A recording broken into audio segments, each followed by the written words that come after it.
Hello, welcome to Emotional Badass, where Moxie meets Mindful. I'm Nikki Eisenhower, life coach and psychotherapist, and your host. And on today's episode, we are discussing HSPs, empaths, survivors, and chronic pain issues.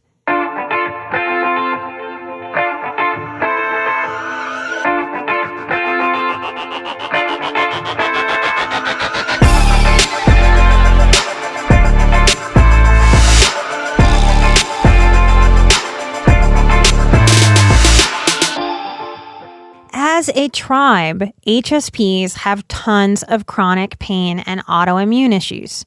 Now, I am not a doctor. I am not the person who puts together research or wants to give a bunch of technical information or statistics.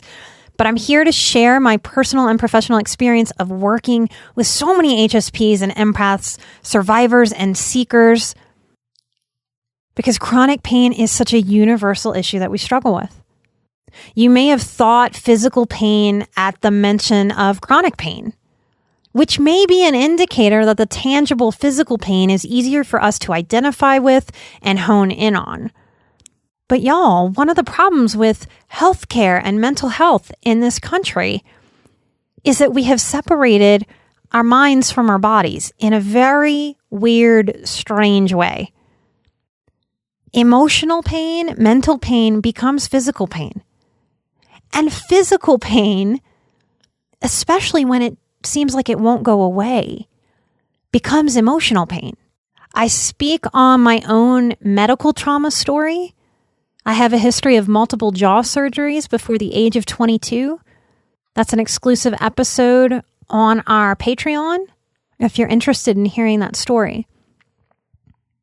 This jaw issue of mine, it was a physical manifestation of post-traumatic stress disorder.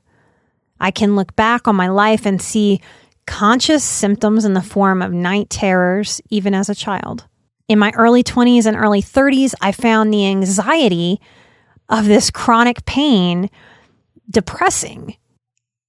And then the depression exacerbates physical pain, which then exacerbates emotional pain. And then emotional and physical and mental pain start looping.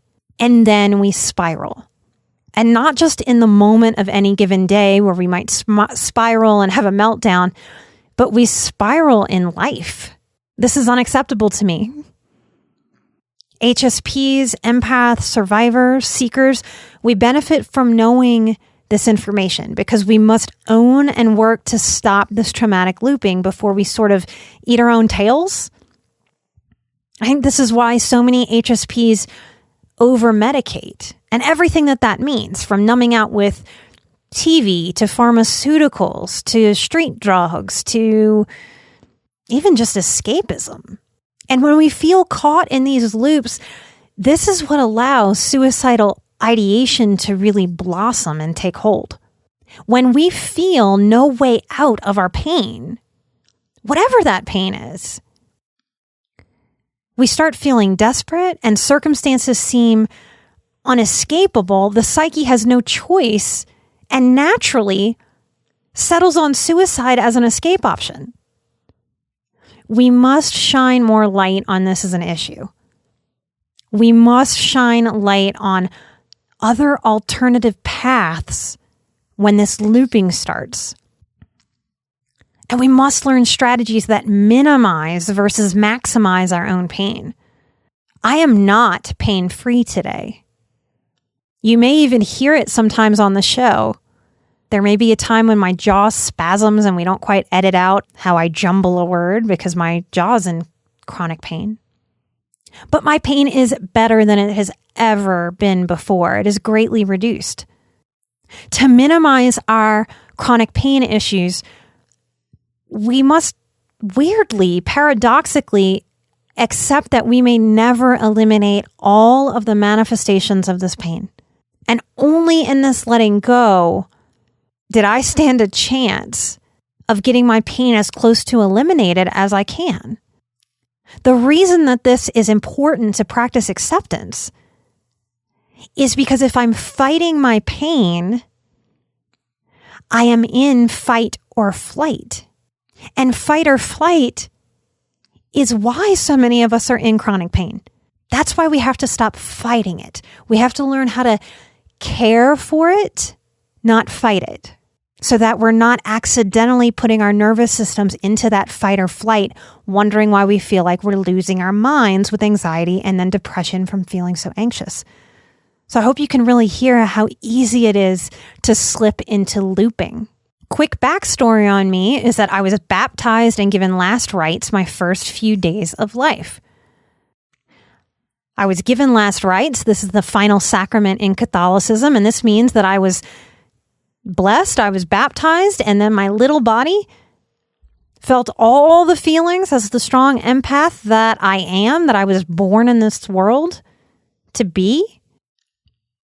I felt the hospital staff and the family tell me goodbye and brace for my death. That's a dramatic and traumatic way to begin a life. In the strange, often unfair ways life seems to unfold for seekers. Many of you will resonate with what I'm about to say because many of you have felt this, have sobbed this, have screamed this at partners and friends in the sky and God, the universe, that for a long time in my early life, I believed, because it seemed to me that my destiny was to be on a path of getting abused. So many of us have not a story of one abuser, but multiple abusers. I used to think energy and energy work was total and complete bullshit, y'all. I come from people who were, in a nutshell, resistant to anything or any idea that was new, challenging, different, or made them feel anything other than completely in control. So I have crawled on hands and knees, sobbing out of these limiting beliefs to heal my life and open my mind and heart and values and beliefs because I needed transformation to become fulfilled and whole. Multi-layers of experiences made me believe in energy, but primarily it was in seeing the patterns of people I worked with who had very similar early life histories to mine. Born into deep dysfunction, huge family systems, and would report abuser after abuser after abuser. Like some kind of sick, twisted fate that was happening and playing out. And maybe you can see, or maybe you've felt in your own life, how having multiple abusers can become a sort of dark proof of how fucked up we are, and how the universe must believe we are here to be abused, used, and discarded. It's so easy to snowball on this logic because we're taught to value logic over so much else that it's logical. If I am abused by multiple people, something must be wrong with me. It's logical, but it's not helpful. I've met so many people over the years, possibly over 1,000 at this point, who share a similar, what the fuck is wrong with me, that I've had so many abusers enter my life. And y'all, it's just energy. That's what I've come to believe. Abusers are like sharks in the water who smell that one drop of blood. Once we are wounded, it's like we are bleeding in the water. And we get encircled. And yes, it's a heavy ball of exhausting, terrifying helplessness to fight off sharks in their natural territory while we're treading water and trying not to drown. These are the feelings that compound and loop us into despair and giving up, and how helpless and hopeless it can feel. So, this is why I want to talk about strategies to prevent or exit the looping of whatever chronic pain you found yourself in, and to talk about the process of how to become your own best internal and external ally.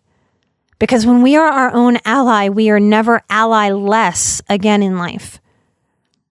Primarily, and this is going to sound like an oversimplification for those of you that are hurting, but primarily the tool is radical acceptance. Now, I'm not going to give you an exhaustive list. So if you're fighting pain that feels chronic, come find me on Patreon. Come join the next monthly live stream and ask a question about this episode or chronic pain or whatever moves you, and I'll dive deeper. I want to encourage radical understanding of the looping, even when you don't understand how or why you are looping.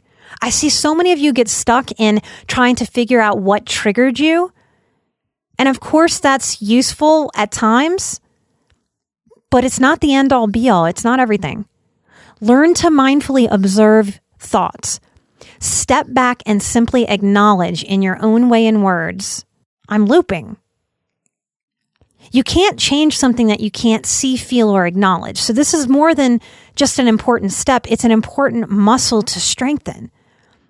That instead of getting lost in why am I triggered, to be able to step back and say, wow, I really see how I'm looping on this, whatever it is. Second tip, radically believe that your pain can be lessened. Now, if that just made you angry because you're in pain, hang tight. Listen. This is an undeniable possibility that pain can be less. How can I say that? I don't know you personally. I can say that because me, you, everybody, we have no idea what will happen in the future. We have no idea what you may try that may help you. If helplessness comes up and says, but I've tried everything, call bullshit on that. Because you haven't tried everything.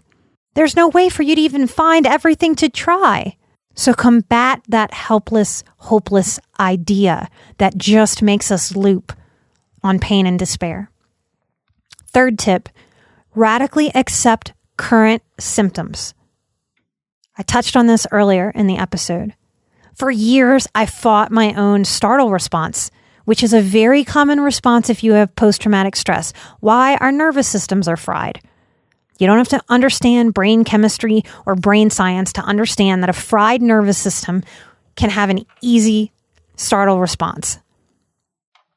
Because I'm a big fan of laughing at myself, I'll share this little tidbit. I have had friends over the years, my partner Chris and producer of the show also when we first met, who got to a place of refusing to watch any movie with me that might startle me. Because I've been told that my startle response is actually scarier than the scary movie. So I would startle from the movie and scare the hell out of whoever I was sitting next to. And no lie, I have had belly laughing like on the floor till I'm crying moments of this, often because after a startle, there's a flood of release. Currently in my life, I might go about 6 months without any startle response at all. I never thought that was possible. I would startle daily for many, many, many years. A week ago, I startled for the first time in a very long time. And I startled because I came out of my office and I thought Chris was downstairs and I nearly collided with him. But my startle was so quick. It was so brief. If it was a hurricane, I used to have Category 5 startles. And it was so lovely to have a little bitty tropical storm startle. I thought for a long time that I would just always have Category 5 startles. And I know many of you out there listening have thought that the way to healing is in accepting that you will always be as wounded as you feel or as symptomatic as you are right now. There's a paradox here. The more I radically accepted, okay, I am just a startler. I startle. The more I could be kind with myself and not get stuck in that loop of fighting the startling, which would only keep my nervous system in more of a fight or flight response than in the actual soothing, self-comfort, and being an ally for my system that is required and has allowed me to dial down those symptoms. We can't fight those symptoms so much. We have to nurture, accept, love, and hold. And that's what allows for change. Next tip, take my boundaries course this October. Sign up before July and 1 out of 10 of you will get a free session with me that you will be able to schedule before the course, during the course, or after the course. Whatever you want. Winner's choice. And you can even turn it down if you don't want it, and I'll give it to somebody else. Internal boundaries are where this work lies. Come do it. Sign up for it now. It may fill up. The coupon code that is still currently active is earlybird19, all caps. My fifth tip to help with chronic pain and to get out of the looping is to let go of what other people think and to do you unapologetically. And unapologetically, for the record, does not mean like an asshole. You just heard me plug my own course on my free podcast that gives away a lot of my expertise. Last year, I got messages of backlash with tones of how dare I try to make money. Thank goodness I have great money mindset and have done that work. I'm working on some future episodes for y'all about money mindset. That's an example of me taking care of myself unapologetically and not allowing the opinions of the few to get inside of my head and to make me act small for myself. Accept that people just won't get where you are coming from. In my own journey, that used to be very hard for me. How I've come to process that is, thank goodness a lot of people in the world can't understand the amount of trauma that I've had and what those effects are. That means that there are people in the world who are so far away from being abused and neglected that they can't conceptualize me. That thought gives me a lot of peace, and it lets me hold a lot of grace when I am in the energy of someone who just can't get me or can't understand me. We don't have to fight the forces that don't get us, that don't support us. When we stop that fight, that's another way that we stay in fight in our nervous system. When we let go of that fight and we allow other people to just, it's okay that they don't get me. We then have more space and more energy to open up to the people that do get it, that can and will support. Your tribe can and will support you. Let go of the fight. Number 6, stop being mad at the effort and cost of healing. Much can be done on this journey for no financial cost. You're listening to this free episode right now. The only cost to you is your time, and we all only have 24 hours a day. I know that as a tribe, we struggle with feeling like there aren't enough hours, there aren't enough days. Let go of that. There's enough time for us to do what we need. And there's a radical shift when instead of, again, keeping the nervous system in that fight or flight or freeze mode, continuing to say to ourselves, there's just not enough time. I can't do this. When am I going to get to all this healing? How am I going to do this? This healing is expensive. We're compounding the problem. We're looping. This may touch on some gratitude work to be able to focus more on what is than what isn't. There is enough time. Consider practicing it as a mantra, even if it's uncomfortable, even if different parts of your psyche fight that. Number 7, focus on light and joy and meditation. Meditation and an intentional focusing, refocusing, moment to moment, day to day, week to week, life to life, starts to build up time and energy in the light. These muscles get strong, and these muscles can then push out the looping patterns and create new self-care, self-love, soul care patterns. Another tip, find what works. Individual work, group work, free support groups. Come ask questions on the Patreon. We need witnesses who get it, not enablers, witnesses. As a rule, we need witnesses who are not in the situation with us. The psyche of a wounded HSP cautions against the biases that are real or perceived, and we tend to struggle to trust people that are too close to the situation, especially if we have been hurt by people who are close to us. Does that make sense? So in a strange flip-flop that can be hard to explain to ourselves or other people, it may make sense to our emotional selves to trust someone that we know nothing about or that's outside of the situation or the dynamic. And then we can build that trust and that rapport and that care and that relationship slowly and mindfully. And when you trust it, you can do that healing work. Only part of that work is in being witnessed, but it's an important piece. And my final tip to deal with the looping of chronic pain is to laugh and practice lightness. I hope when I share goofy, silly, ridiculous things about myself, my story, my life, my way of being in the world. I hope that translates into giving you some self-permission to be lighter. If your childhood was hard, you carried around a lot of heaviness, a lot of weight, a lot of darkness, a lot that was too much for your young years. This is the balancer, is to give self-permission to value and practice laughter, lightness, love, enjoyment, bubble blowing. You've heard me talk about that before. And always on this journey, we want to do what we can do, and we want to do what's important, and we want to let go of the rest that is outside of our control. And sometimes the most we can do, the best we can do for ourselves, is to just allow whatever feeling, sometimes sadness, to flow. And the best we can do in that flow is to also remind ourselves to just breathe. Thank you for listening today. This episode's gone longer than I intended. I will do some more iTunes shout outs in the next one. Please subscribe to the show and keep sharing it. It's really important to the back end of this podcast.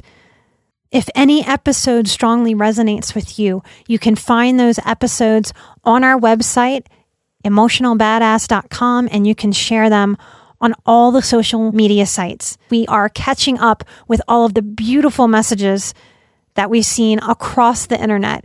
It's so expansive. It is powerful. We are a very, very powerful tribe. Thank you for your efforts to get this information out to more and more people. It's working. I hope you're feeling the power of healing in your personal life and in the world. We are so much more powerful than we can feel at any given moment. You are an emotional badass. I am an emotional badass. And together we are where Moxie meets mindful. Keep taking care of your sweet selves, and I'll see you next time. Bye-bye.